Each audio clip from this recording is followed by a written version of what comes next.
Philadelphia Phillies would be meeting with Bo Bichette. We found out it will be on Monday via video conference. And I want to remind you, when Matt Gelb joined the show, what he said about the Phillies' interest in infielder Bo Bichette. Listen to this. I mean, I think it's real to that point. And they have a Zoom call scheduled for sometime in the coming days. I'm not exactly sure which day, but I expect a lot of team officials and coaches to be on that call. And I think they're trying to make a pitch to Bo Bichette. And it's an interesting point in time because I don't know that the Phillies were thinking they'd be in this position last month or 2 months ago for sure. I think they've always had interest in the player, in Bo Bichette. How could you not? Things with JT Realmuto have lingered on, has just prompted the front office to really think about, what path they want to go down. So what are you thinking, man? Because I've been reading stuff all night now. After we got off the air, I'm at the Flyers game last night, but I'm checking Twitter all the time. Right. I'm reading stuff, and I'm seeing things like this. Like, I don't know if you saw this. So a reporter for the Yankees, guy named Bob Clappish. Is that his name, I believe? Bob Clappish, whatever. Okay.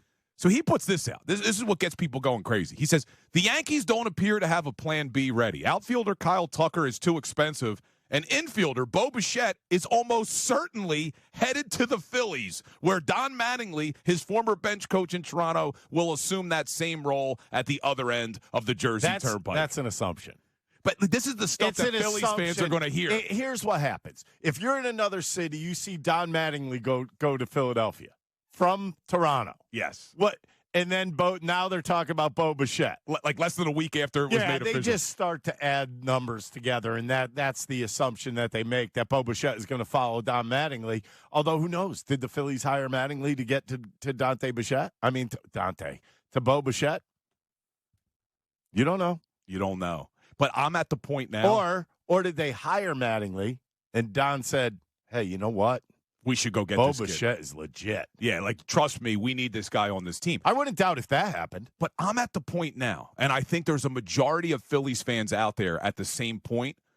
The fact that this has become public knowledge is you have your hopes up now. So I want you to picture they meet with Bo Bichette on Monday, and then we find out sometime next week, we're bringing back JT Realmuto. Bo Bichette is signing with the Cubs or the Dodgers. Fans are going to be upset. It's going to be a downer. It's almost like they have to sign him. Here's the thing, is that you have lifted spirits, okay? Because I went over this yesterday a little bit with you, that and Matt Gelb kind of poo-pooed the idea, which is okay, because he was saying, well, they rebuilt the bullpen.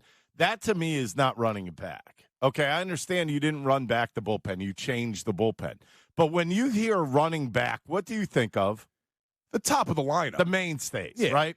So if you're you bring back Schwarber, you have Harper, Turner, Marsh, Bohm, Stott, blah, blah, blah. And then, okay, JT's coming back. It's not going to be Bo Bichette. What happens to you? What just happened to your gut right there? Oh, it sinks. I just got kicked right in the jewels. You got kicked in the jewels. I'm going to kick you in the jewels during the break. Why? I don't know. You just made me feel like that wasn't very nice. That was wild. He caught a stray. That was not very nice. But you are correct. There is going to be a huge disappointment now if they don't get this guy. Well, look, if they put up a fight to get him, I think people will be like, all right, you know what? They put up numbers. They tried to get him. They really did. This wasn't an act. I hope, and Matt Gelb poo-pooed it, that I hope the Phillies didn't just throw this out there to sign JT. Now, we've heard from many people. Because it could be bad for JT, too. But we heard not only from Matt Gelb, everything I'm reading, like Todd Zalecki. It's very real, right? Yeah, Todd Zalecki of MLB.com covers the Phillies. He joined middays. I'll play some of his audio later on in the show. I mean, he's saying the same thing. Like, this is real. This is not just a bargaining chip with JT. This is something separate. It is interesting, though, to me that you aren't going to pay JT that much money anyway. It was going to be a 2 or 3 year contract. Probably 34. For a 35-year-old catcher, right? But because he turned you down, you pivot to now maybe paying an infielder $300 million? See, we don't know. That's the problem that we don't know. We don't know if he turned it down or they just keep saying, no, we want X, and the Phillies aren't going to give it to him, so maybe the Phillies have pivoted.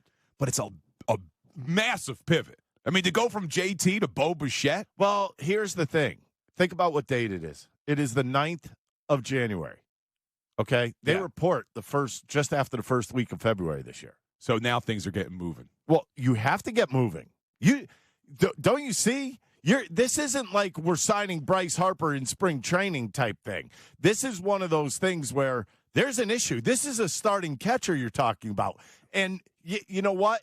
This might not be a direct reflection to that, but it is a reflection off of it. Because what else do you have to do? You bring in Bichette, that means you can use one of those other pawns, and I'm talking about Stott, possibly Alec Boehm, to go get a catcher. Oh, man, I want this to happen so badly. I'm hoping on Monday we get news. I'm just telling you that things work quickly in baseball and things fall apart. We don't know if those negotiations are done or fell apart with JT. It just feels that way. All right, so here's what I want from our listeners today. Two things. One, we got to talk about the Eagles. So I want to hear, why are you confident that the Eagles will beat the 49ers? And then Phillies fans, how are you feeling about the idea of Bo Bichette signing with the Philadelphia Phillies? You can hit us up, 610-632-0975. Text messages, voice memos. We will get to our Twitter poll coming up, which is about this very thing, the Eagles and the Phillies. I think it's an interesting Twitter poll today. We'll introduce that coming up. But as we look forward to this Sunday's matchup against the Niners, is Lane Johnson going to play? How effective is he going to be? Is Trent Williams going to play? How effective is he going to be? Well, there's a doctor on social media. He goes by Pro Football Doc. His name's Dr. David Chow. He weighed in on Lane Johnson and Trent Williams. I think you're going to want to hear this. We'll get to that coming up next. Unfiltered, 97.5 The Fanatic, NBC Sports Philadelphia. Now on 97.5 The Fanatic Sports Update. Win or go home, I'm Patricia Caputo with your Fanatic Sports Update. Eagles set to take on the 49ers in the wild card round of the playoff Sunday. Lane Johnson back at practice today for the third day in a row. Brett Toth also seen warming up at practice after missing the last 2 days with a concussion. Nick Sirianni spoke to the media this afternoon about Lane Johnson's impact on the team. He's been continuing to grind through, and he's a warrior. He does everything he can possibly do to be out there with us. Yeah, it's always good to have him back on the field. Birds-Niners kick off at Lincoln Financial Field at 4:25 p.m. Sunday. Fly Guys have off tonight after taking an overtime loss to the Maple Leafs Thursday night. Flyers will now stay at home and begin preparing to take on the Lightning Saturday. Sixers will take on the Magic tonight. Joel Embiid listed as questionable with left knee injury management. You can listen to that game live starting at 7 p.m. right here on The Fanatic. This update is brought to you by Aleve. Traffic and body pain can slow you down, but don't let pain stop you. With just one pill, Aleve provides up to 12 hours of pain relief so you can keep moving.